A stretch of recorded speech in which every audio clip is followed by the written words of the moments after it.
दोस्तों सभी को नमस्कार। आज हम आपको केमिस्ट्री का लेक्चर नंबर 6 पढ़ाने जा रहे हैं। देखिए दोस्तों, आप टीजीटी की तैयारी कर रहे हो और हमने आपको जो है रसायन विज्ञान में लेक्चर नंबर 1, 2, 3, 4 और 5 लेक्चर में मैंने आपका द्रव्य कंप्लीट कर लिया है। द्रव्य में मैंने आपको पढ़ाया द्रव्य प्रकृति, व्यवहार, द्रव्य के प्रकार, तत्व, उनका वर्गीकरण, कुछ धातु है धातु भी पढ़ाए बच्चों हमने। यौगिक, यौगिक किसे कहते हैं, क्या पहचान, एग्जाम्पल, उनके मिश्रण कितने प्रकार के थे। मैंने पढ़ाया आपको समांगी मिश्रण, विषमांगी मिश्रण, एलपीजी, एलपीजी की फुल फॉर्म और इसमें कौन कौन से मुख्य अवयव होते हैं। अब बच्चों हमारा लेसन नंबर 2 शुरू होता है रासायनिक संयोग के नियम। रासायनिक संयोग के नियम में देखो बच्चों, ये देखो सिलेबस, स्थिर, अपवर्तीय एवं व्युत्क्रम अनुपात का नियम। 3 नियम ये है बच्चों, गैलुसक का गैसीय आयतन संबंधी नियम, और लास्ट है बच्चों मिसरलिक का सम आकृतित्व का नियम। तो बच्चों आज हम आपको रासायनिक संयोग के नियम पढ़ाएंगे। चलिए बच्चों पढ़ाते हैं। देखिए हेडिंग है हमारी, टॉपिक है हमारा रासायनिक संयोग के नियम। ये बहुत बढ़िया चैप्टर है बच्चों, बहुत बढ़िया टॉपिक है। हर बार इसमें टीजीटी में एक ना एक क्वेश्चन आपको मिला है और आने वाले टाइम में भी कुछ ना कुछ क्वेश्चन इससे मिलेंगे। तो रासायनिक संयोग के नियम, कुछ बच्चों रासायनिक संयोग के नियम हैं, जिसमें पहला नियम है द्रव्यमान संरक्षण का नियम। देखो बच्चों गौर से सुनिए, ध्यान से समझेंगे। द्रव्यमान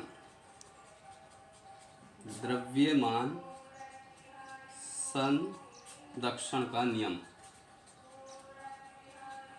देखो बच्चे मैंने पहले भी आपको बताया है किसी भी ऑब्जेक्टिव परीक्षा में किसी की परिभाषा लिखने को तो आती ही नहीं है, उसका एक पहचान करनी होती है। एग्जाम्पल देता है क्या पहचान है, मान लो कोई द्रव्यमान संरक्षण पर आधारित एक समीकरण दे दी उसने, पहचानना है कि इसमें कौन सा नियम है, द्रव्यमान संरक्षण का नियम है या गुणित अनुपात का नियम है या व्युत्क्रम अनुपात का नियम है। तो बच्चे जब हम आपको ये सारे नियम पढ़ा देंगे और आपको इनकी क्लासिफिकेशन करनी आ जाएगी, यानी बच्चों आप इसकी पहचान कर लोगे तो कोई सा भी क्वेश्चन सही कर सकते हो। देखो आज हम आपको इसकी पहचान बताते हैं। देखो द्रव्यमान संरक्षण का नियम क्या है। इसमें सबसे पहले बच्चों एक इक्वेशन है, मान लिया H2 + N2 = NH3। ये हाइड्रोजन गैस है बच्चों, ये नाइट्रोजन गैस है। हाइड्रोजन के 2 परमाणु और नाइट्रोजन के 2 परमाणु मिलकर अमोनिया, ये होती है बच्चों NH3 ammonia gas. Ammonia gas के कितने अणु बनेंगे तो देखते हैं बच्चों, 2, इसे संतुलित करते हैं पहले। तो इधर हाइड्रोजन के 3 परमाणु, इधर हाइड्रोजन के 2 परमाणु। अगर यहाँ 3 लिखा तो 3 दूनी 6 और यहाँ अगर 2 लिखा तो 2 तिया 6। तो N के 2 परमाणु, इधर N के 2 परमाणु, संतुलित हो गई हमारी समीकरण। तो इसमें क्या है बच्चों, द्रव्यमान संरक्षण का नियम है क्या, तो ध्यान से सुनेंगे भाई। मैं आपको बच्चे कह रहा हूँ बच्चे नहीं कहना चाहिए क्योंकि आप आने वाले भावी अध्यापक हो, इसलिए मैं तो आपको अब अध्यापक के नाम से पुकारना चाहूँगा। तो देखो द्रव्यमान संरक्षण का नियम क्या है। इसमें क्या होता है बच्चों, इसमें जो अभिकारक होते हैं, ये जैसे ये तीर है बच्चों, इससे पहले ये हाइड्रोजन है और ये नाइट्रोजन है। तो हाइड्रोजन और नाइट्रोजन की जो अभिक्रिया कराई हमने, रासायनिक अभिक्रिया कराई, ये होते हैं बच्चों अभिकारक। तो मान लो ये रिएक्शन है हमारी, तो इसमें मान लो ये जो है H2 अभिकारक है और N2 भी अभिकारक है। तो इन दोनों को जब हमने मिलाया, जब इन दोनों से कोई हमने यौगिक तैयार किया, तो बच्चों इधर बना हमारा अमोनिया गैस। तो ये जो NH3 अमोनिया गैस है, ये है बच्चों उत्पाद। तो ये पहचान तो आपको हो गई कि जो तीर होता है इससे पहले वाले तो होते हैं अभिकारक और इस तीर के बाद वाले होते हैं उत्पाद। तो कहने का मतलब ये है कि बच्चों ये जो अभिकारक हैं इनका कुल द्रव्यमान और ये जो उत्पाद बना इसका कुल द्रव्यमान, इन दोनों ये जो आपस में बराबर होने चाहिए। तो इसे ही कहते हैं द्रव्यमान संरक्षण का नियम, यानी कि उत्पादों का कुल द्रव्यमान और जो अभिकारक है उनका कुल द्रव्यमान आपस में क्या होता है, बराबर। यही क्या है द्रव्यमान संरक्षण का नियम। बच्चों इस पे ये आता है कि द्रव्यमान संरक्षण के नियम की खोज किसने की, यानी कि इसके राइटर कौन है। तो इसके राइटर हैं बच्चों MV लोमोनोसोव, एम वी, देखो कैसे याद रखेंगे, M M V, Lomonosov, Lomonosov. देखो हम जब कभी भी डाटा यूज करते हैं, इंटरनेट यूज करते हैं, इंटरनेट चलाते हैं अपने मोबाइल में, तो उसमें खर्च करते हैं हम एम बी, तो ऐसे याद कर लेना एम बी, तो बी से वी कर लेना, तो एम वी, लोमोनोसोव। तो बच्चों अगर आपके एग्जाम में ये आ जाए कि द्रव्यमान संरक्षण के नियम के लेख किसने बनाया, मतलब ये खोज किसने की, द्रव्यमान संरक्षण का प्रतिपादन किसने किया, किस वैज्ञानिक ने किया, तो बच्चों लिख देना एम वी लोमोनोसोव, लोमोनोसोव, ये है इसके बच्चों प्रतिपादक द्रव्यमान संरक्षण के नियम के। अब बच्चों इसके बारे में एक क्वेश्चन काफ़ी बार आया है। क्वेश्चन ये आया है कि जो संतुलित रासायनिक समीकरण होती है वो किस पर आधारित होती हैं संतुलित रासायनिक समीकरण किस नियम पर आधारित होती हैं। तो बच्चों ऑप्शन में मिलेगा आपको द्रव्यमान संरक्षण का नियम, दूसरा मिलेगा गुणित अनुपात का नियम, और अपवर्तीय नियम, इसी तरीके से गैलुसेक का नियम भी हो सकता। तो आपको टिक लगा देना है द्रव्यमान संरक्षण का नियम, यानी कि जितने भी हम रासायनिक समीकरण को संतुलित करते हैं वो सारी की सारी किस पर आधारित होती हैं, द्रव्यमान संरक्षण के नियम पर आधारित होती हैं। ठीक है बच्चों, ये है हमारा द्रव्यमान संरक्षण का नियम। बच्चों इसे सिद्ध करने के लिए एक प्रयोग किया था, इसे सिद्ध करने के लिए, किसे, द्रव्यमान संरक्षण के नियम को सिद्ध करने के लिए एक प्रयोग दिया था। उस प्रयोग का नाम था लैंडोल्ट, उस प्रयोग का नाम था बच्चा लैंडोल्ट, लैंडोल्ट, लैंडोल्ट, लैंडोल्ट, यानी कि इसका मतलब यह हुआ कि जो लैंडोल्ट थे इन्होंने जो है द्रव्यमान संरक्षण के नियम की पुष्टि की थी, यानी कि प्रतिपादन तो एम वी लोमोनोसोव ने किया था, लेकिन जो लैंडोल्ट थे वैज्ञानिक और इनके साथ थे लेवासिए,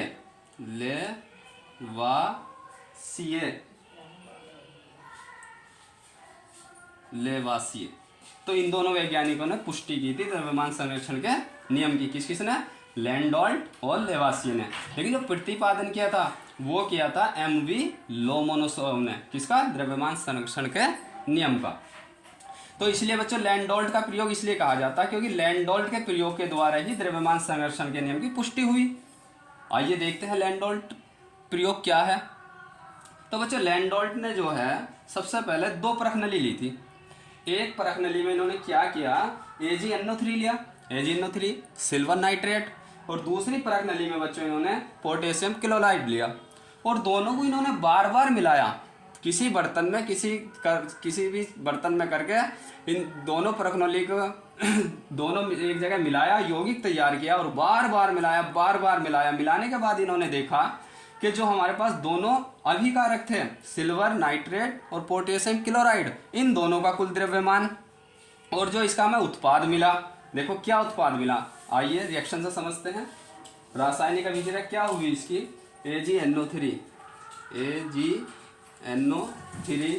प्लस KCl इक्वल टू, देखो K ये जो है NO3 से मिलेगा तो ये हो जाएगा KNO3 प्लस AgCl, तो ये बना बच्चों KNO3, K से मतलब पोटेशियम, NO3 का मतलब नाइट्रेट, ये बना पोटेशियम नाइट्रेट, और AgCl सिल्वर क्लोराइड। तो जब इन्होंने बार बार उसे मिलाया तो उन्होंने देखा कि इसमें एक तो बना पोटेशियम नाइट्रेट और बना सिल्वर क्लोराइड, तो ये बच्चों इसके उत्पाद हुए, और AgNO3 सिल्वर नाइट्रेट और पोटेशियम क्लोराइड इसके अभिकारक हैं। तो जब इन्होंने देखा उसके बाद देखा कि इन दोनों का, अभिकारकों का कुल द्रव्यमान और उत्पादकों का कुल द्रव्यमान बराबर पाया, तो इस प्रकार इन्होंने इस नियम की पुष्टि की, द्रव्यमान संरक्षण का नियम सही सत्यापित होता है। देखो आइए इसे जो है सॉल्व करके देखते हैं कि हकीकत में क्या सही सिद्ध हुआ, क्या दोनों का द्रव्यमान बराबर है। तो देखो Ag, सबसे पहले बच्चों हमें इनका अणुभार निकालते हैं। अणुभार कैसे निकालते हैं, जैसे Ag सिल्वर है तो सिल्वर का हमें क्या याद होना चाहिए, इसका परमाणु भार याद होना चाहिए बच्चों। परमाणु भार को द्रव्यमान संख्या भी कहते हैं, अगर कहीं द्रव्यमान संख्या आ जाए तो समझ लो परमाणु भार है। तो देखो Ag का होता है बच्चों 108, क्या होता है भाई, कुछ तो याद रखोगे। TGT साइंस की तैयारी करना चाहते हो, TGT साइंस की तैयारी कर रहे हो आप, तो इतना तो याद रखना ही होगा कि Ag का क्या है। कुछ तत्व मोस्टली जो तत्व ज़्यादातर आते हैं वो मैं आपको बता दूंगा, सारे तत्व मत याद करना भाई। 108 117 तत्व हैं, सारे याद कहाँ तक करोगे। तो इसलिए जैसे Ag है सिल्वर है, सिल्वर का याद कर लेना। और 1 से लेकर 30 तत्व तो आपको याद ही करने हैं। पहले नंबर पर हाइड्रोजन है, दूसरे पर हीलियम है, तीसरे पर लिथियम है। इसी तरीके से सारे तत्व मैं आपको लिखवा दूंगा 30 तक, और उनके परमाणु क्रमांक और परमाणु भार आपको याद करने हैं। जब जाकर बहुत मजा आएगा आपको अणुसूत्र का अणुभार निकालने में। देखो कैसे निकालेंगे। Ag का 108 और नाइट्रोजन का बच्चों कितना होता है 14, प्लस ऑक्सीजन का कितना होता है, ऑक्सीजन का होता है बच्चों 16, और 16 गुणा 3 इसके परमाणु हैं, तो 16 तिया 48। तो देखो 108, 14 और 8 कितने हो, 8 और 2, 8 4 12 का 2, 1 और 1 2, 122 और 16 तिया 48। तो कितना हुआ बच्चों, 8 2 10 का 0, 4 2 6 1 7, 170। सिल्वर नाइट्रेट का है 170। अब KCl का निकालो। पोटेशियम का होता है बच्चों 39, और क्लोरीन का होता है 35.5। दोनों को जोड़ दो, 9 5 4 14 का 4 हासिल है 3 3 4 1 7, 74.5। अब इसको और इसको दोनों को ऐड कर दो, देखो कितना द्रव्यमान आएगा हमारा अभिकारकों का। 4 में 0 जोड़ा 4, 7 7 14 का 4 हासिल है 1 1 और 1 2। ये हुआ बच्चों 244.5। ये हुआ हमारा अभिकारकों का कुल द्रव्यमान। अब इधर देखते हैं उत्पाद का कितना द्रव्यमान है। अगर ये बराबर आ गया तो हमारा ये समीकरण किस पे आधारित है, द्रव्यमान संरक्षण के नियम पर आधारित हो जाएगी। तो देखते हैं, आइए समझते हैं। K का कितना है 39, प्लस N का कितना होता है 14, प्लस O का मैंने अभी बताया था 16, और 3 परमाणु इसके तो 16 तिया 48। दोनों को जोड़ दो, 8 8 2 16 17, 17 4 21 का 1 हासिल 2, 4 2 6 1 7, 7 3 10, 101। इधर देख लो Ag का 108, प्लस इसका होता है 35.5, 8 5 13 का 3, 3 और 1 4, 143.5। दोनों को जोड़ दो, 3 और 1 4, 4 में 0 जोड़ा 4, 1 और 1 2, 244.5। देखो बच्चों इधर आया 244.5, ये भी 244.5। तो हमारा जो हुआ अभिकारकों का कुल द्रव्यमान उत्पादकों के कुल द्रव्यमान के बराबर है। आया समझ नहीं बच्चों आपके, बहुत मजा आया। द्रव्यमान संरक्षण का नियम इस तरीके से पहचान लेना। वो डेफिनेशन में भी दे सकता है, कैसे कि वो कौन सा नियम है जिसमें अभिकारकों का कुल द्रव्यमान और उत्पादकों का कुल द्रव्यमान के बराबर होता है। तो बस इतना याद रखना आपको, द्रव्यमान संरक्षण का नियम है। और अगर ये आ जाएगा रासायनिक समीकरण जो संतुलित करते हैं, लिख दो बच्चों, देखो रासायनिक समीकरण, रासायनिक समीकरण संतुलित या रासायनिक समीकरण संतुलित होती है, संतुलित होती है। ये क्वेश्चन कई बार आया बच्चों, TGT 2016 वाली एग्जाम में भी आया बच्चों। ये मैं आपको सॉल्व पेपर हल कराऊंगा कोर्स कंप्लीट करने के बाद, तब दिखाऊंगा आपको कौन सा क्वेश्चन कब आया। तो यह बच्चों रासायनिक समीकरण संतुलित होती है, तो ऑप्शन दे देगा वो द्रव्यमान संरक्षण के नियम पर, या गुणित अनुपात के नियम पर, व्युत्क्रम अनुपात, गेलुसेक का नियम अनुपात। तो याद रखना द्रव्यमान संरक्षण के पर, तो उत्तर में तुम आप टिक लगा देंगे द्रव्यमान संरक्षण के नियम पर। ठीक है बच्चों, ये हुआ हमारा द्रव्यमान संरक्षण का नियम। तो बच्चों अगर ये आ जाए कि द्रव्यमान संरक्षण का नियम किस प्रयोग पे आधारित है, तो बच्चों आपको याद रखना लैंडोल्ट का प्रयोग। देखो इसके जो प्रतिपादक हैं वो 3 हैं, लेकिन मुख्य प्रतिपादक MV लोमोनोसोव, और ये आ जाएगा पुष्टि किसने की, यानी कि इन दोनों का जो वो सूत्र सही बताया पुष्टि की उसने की है लैंडोल्ट ने। तो अगर ये आए बच्चों के द्रव्यमान संरक्षण का नियम किस प्रयोग पर आधारित है, तो आपको याद रखना है, भूलना नहीं है लैंडोल्ट। तीनों ही ऑप्शन हो सकते हैं घुमाने के लिए आपको, लेकिन आपको तो लैंडोल्ट याद रखना है। लैंडोल्ट के प्रयोग पर आधारित है द्रव्यमान संरक्षण का नियम। और अगर ये आ जाए बच्चों कि लैंडोल्ट ने कौन कौन से यौगिकों का प्रयोग किया, भाई जब उसने इस नियम की पुष्टि की किसी न किसी यौगिक को तो लिया होगा ना, तो ये आ सकता है कि किस किस यौगिकों का प्रयोग किया। तो आपको याद रखना है AgNO3 या AgNO3, हिंदी में आ जाए इसका नाम यौगिक का, ये तो रासायनिक सूत्र है AgNO3, तो लिख देना सिल्वर नाइट्रेट। तो सिल्वर नाइट्रेट लिया था लैंडोल्ट ने और KCl लिया था, यानी कि पोटेशियम क्लोराइड लिया था। और दोनों को परख नली में घुमा के बहुत देर तक उसने इधर उधर घुमाया, देखा तो KNO3 बना और AgCl बना, यानी पोटेशियम नाइट्रेट बना और सिल्वर क्लोराइड बना। फिर इन दोनों का उसने जो है द्रव्यमान निकाला, दोनों का कुल द्रव्यमान अभिकारकों का निकाला और उत्पादकों का कुल द्रव्यमान निकाला। देखा दोनों का द्रव्यमान बराबर आया, तो देखा कि तो द्रव्यमान संरक्षण के नियम की पुष्टि करता है। ये कंप्लीट है बच्चों। तो ये जो है द्रव्यमान संरक्षण का नियम बच्चों आपका कंप्लीट हुआ। अब नंबर 2 आता है बच्चों हमारा स्थिर अनुपात का नियम। देखो कौन सा नियम? नंबर 2 स्थिर अनुपात का नियम। ये मुझे बहुत कम आता, ये इतना एग्जाम के लिए मोस्ट नहीं है, लेकिन जब सिलेबस में है तो बच्चों कराना तो है ही, मजबूरी है भाई। हो सकता है कि इसका राइटर आ जाए, प्रतिपादक आ जाए, किसने प्रतिपादक किया, तो इसलिए स्थिर अनुपात का नियम बहुत कम आया एग्जाम में। लेकिन फिर भी हम आपको समझा रहे हैं कि स्थिर अनुपात का नियम होता क्या है। देखो इसी के नाम से पता चल गया, स्थिर यानी कि कोई ना कोई चीज तो स्थिर रहेगी ना भाई, स्थिर रहेगी, टिकी हुई रुकी हुई रहेगी, जब तो स्थिर अनुपात का नियम है। तो स्थिर अनुपात का नियम होता क्या बच्चों? तो सबसे पहले तो इसका हमें प्रतिपादक याद रखना। इसका प्रतिपादक किसने किया बच्चों? JL प्राउस्ट ने किया। JL लिखता हूं बच्चों, JL प्राउस्ट ने किया। बहुत ही मोस्ट है बच्चों उसके लिए। किसके लिए? केवल राइटर यानी कि प्रतिपादक कौन है स्थिर अनुपात, बाकी तो इसके अंदर ऐसा कुछ खास नहीं है। बस इसका जो प्रतिपादन याद रखना है, स्थिर अनुपात के नियम का प्रतिपादन किसने किया? JL प्राउस्ट ने किया था। तो बच्चों इसकी थोड़े से डेफिनेशन समझेंगे कि स्थिर अनुपात का नियम होता क्या है।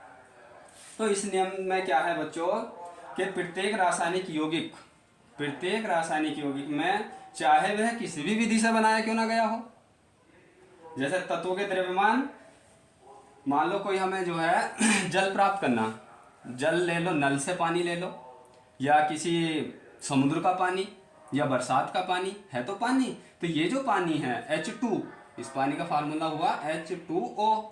भाई जल का अणुसूत्र क्या है? H2O। तो कहने का मतलब ये है कि अगर हम किसी भी यौगिक को चाहे किसी भी विधि से बनाए तो तत्वों के द्रव्यमान एक निश्चित अनुपात में संयुक्त रहते हैं, यानी कि तत्व होंगे इसके अंदर, जो यौगिक बनेगा हमें चाहे किसी भी विधि से बनाया गया हो तो उसके द्रव्यमान एक निश्चित अनुपात में संयुक्त रहते हैं, या एक यौगिक में निश्चित प्रकार के तत्व जो होते हैं एक निश्चित भार अनुपात में संयुक्त रहते हैं। देखो जैसे H2O है, H2O, तो H2 जो है इसमें हाइड्रोजन और ऑक्सीजन का यौगिक है। इसमें 2 तत्व है, हाइड्रोजन और ऑक्सीजन। एक हाइड्रोजन तत्व है, एक ऑक्सीजन तत्व है। तो यह विभिन्न विधियों द्वारा बनाया जा सकता है, भाई किसी भी विधि से बना सकते हैं। बनाने के बाद जो भी हमें जल प्राप्त होगा उसमें हाइड्रोजन और ऑक्सीजन भार की दृष्टि से 1:8 का ही अनुपात निश्चित रहेगा। ये बच्चों याद रख लो। ये पानी किसी भी विधि से बनाया जाए तो इसमें जो हाइड्रोजन और ऑक्सीजन होंगे उनके तत्वों का अनुपात भार की दृष्टि से 1:8 होगा। देखो कैसे, H2 है ना, तो हाइड्रोजन का 1 होता है द्रव्यमान संख्या और 2 एकम 2, और ऑक्सीजन का होता है बच्चों 16। तो ये हुआ 2 एकम 2 अनुपात 16, और इसे काट देंगे, डिवाइड कर देंगे ऐसी संख्या से, तो दोनों को ऐसी संख्या लेंगे तो दोनों को डिवाइड हो जाए, तो 2 एकम 2 और 2 अट्ठे 16, 1:8 इस तरीके से आता है 1:8। तो जो स्थिर अनुपात में तो इतना ही याद रखना आपको कि स्थिर अनुपात का नियम का प्रतिपादक किसने किया, तो लिख देना प्राउस्ट। और ये जो है इसमें ज्यादातर जल ही आता, H2O ही आता है ज्यादातर बच्चों, और इसका जो भार अनुपात होता है वो 1:8 होता है, ये याद रखना। नंबर 3 होता है बच्चों गेलुसॉक का, नंबर 3 गेलुसैक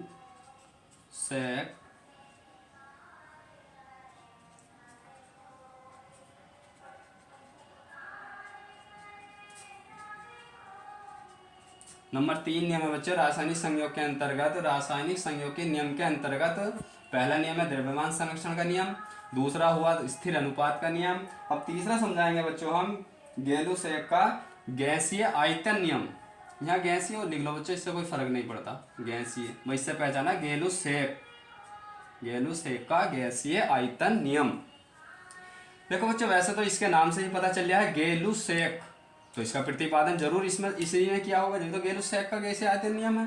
तो इसका जो प्रतिपादन किया बच्चों वो गैलुसैक ने ही किया था, ये ध्यान रखना।